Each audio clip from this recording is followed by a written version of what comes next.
The retirement number you've been chasing your whole life is wrong. Not a little wrong, completely wrong.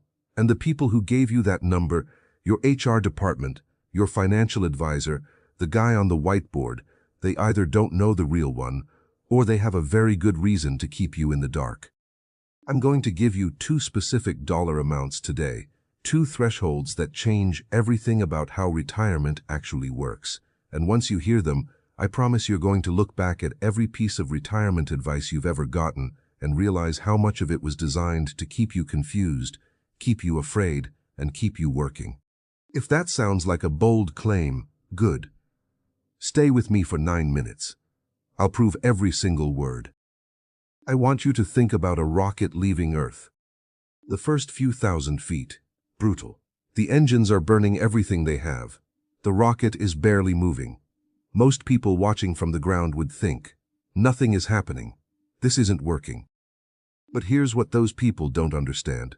There is a specific altitude, a measurable, exact point, where gravity loosens its grip just enough that momentum takes over. And from that moment, the same fuel produces completely different results.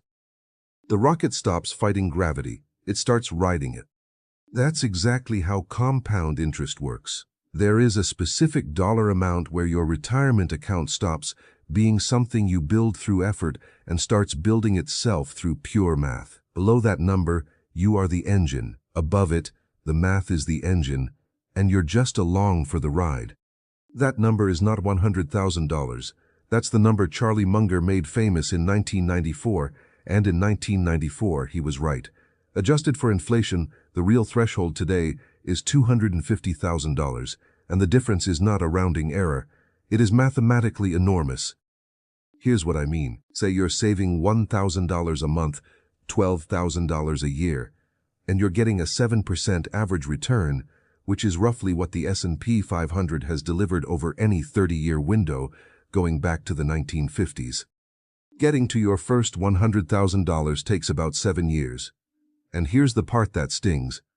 Roughly 80% of that growth came from your own contributions.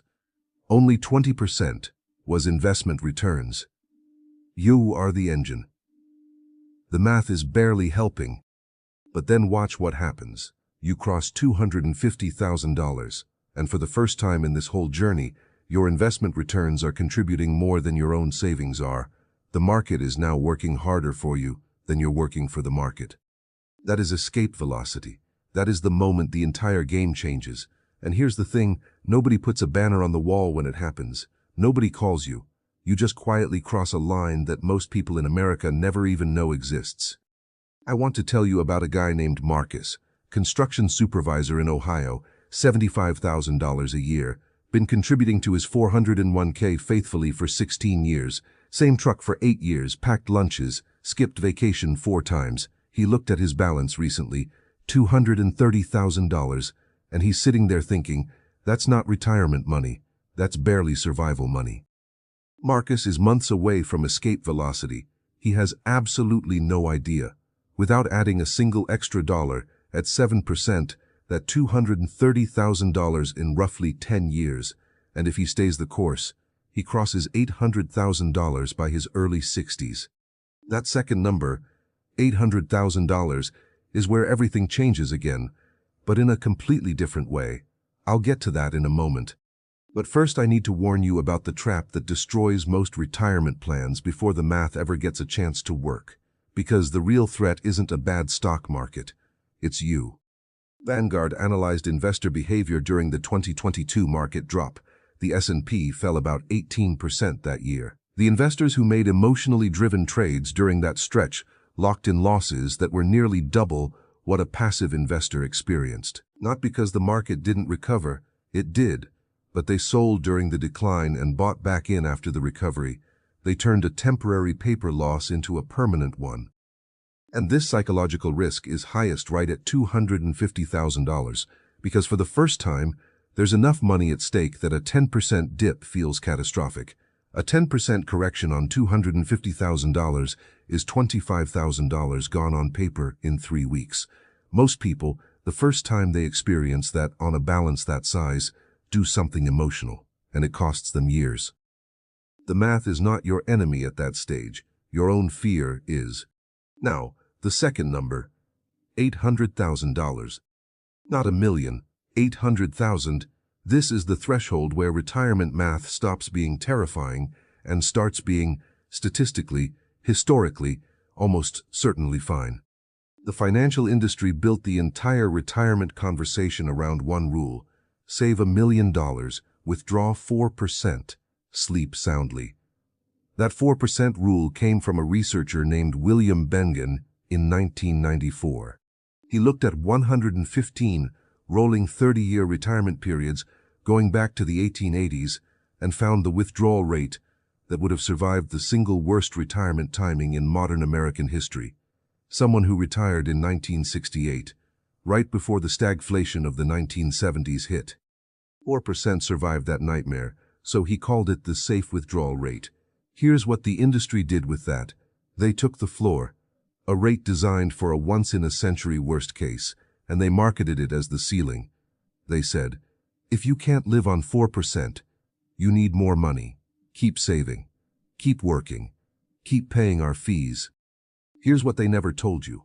Michael Kitces, the researcher other financial advisors quietly consult when they need real answers, looked at that same data. His finding, in more than half of those 115 scenarios, retirees following the 4% rule ended up with more than double their starting portfolio at death. And the average sustainable withdrawal rate across all scenarios, 6%, not 4, 6. A 6% withdrawal on $800,000 is $48,000 a year from your portfolio. Add average Social Security for a married couple collecting today, roughly $45,600 annually, and your combined retirement income approaches $94,000 a year, from $800,000, not from $1 million, not from $1.5 million, $800,000, structured correctly. That is what the industry has every financial incentive not to explain clearly. I want to tell you about David, 58 years old, project manager in the Midwest. He hit $800,000 4 years ago. The math was completely there. His Social Security plus his wife's covered $46,000 a year, and a 5% withdrawal added $40,000 more. He could have replaced 95% of his working income at 58 years old. But David told himself, I'll feel safe at $1 million. Then he hit $1 million. Then it was 1.2. Then 1.4. He's now 62, still driving to work every Monday morning, still managing people 2 decades younger than him, still trading 5 days a week of the one life he has left. For a cushion the math cleared 4 years ago. David is not unusual. Studies consistently show that retirees, even financially sophisticated ones, underspend what their plans would safely allow, because they're afraid to stop. And the financial industry is not racing to fix that fear, because a scared investor keeps their money under management. A scared retiree buys annuity products with fees they'll never fully understand. David eventually retired at 62, not because he finally hit a number that felt safe, because his wife got a health diagnosis, not serious, but the kind that functions like a very clear message. He walked into his manager's office and put in his notice. His biggest regret wasn't the extra 4 years of saving. It was not understanding 4 years earlier that the math had already cleared him. 3 things to take away right now. 1. Stop treating $100,000 like escape velocity. In 2026, it isn't. The real threshold where compound interest becomes your engine is $250,000. Below that, maximize your savings rate. Above it, shift your focus to fees, allocation, and keeping your emotions out of your portfolio. 2. The 4% rule is a floor, not a ceiling. It was built for the worst-case scenario in over a century of data. If you've been planning around 4% as your maximum, you may be years of freedom away from a number you've already passed. 3. Build your tax architecture before you need it. Some traditional, some Roth, built while you still have the time to optimize. Because all your money sitting in one traditional 401k is the option that generates the most fee revenue for your advisor and the most tax revenue for the government, not the best outcome for you. The two numbers are $250,000 and $800,000. That's where the physics change.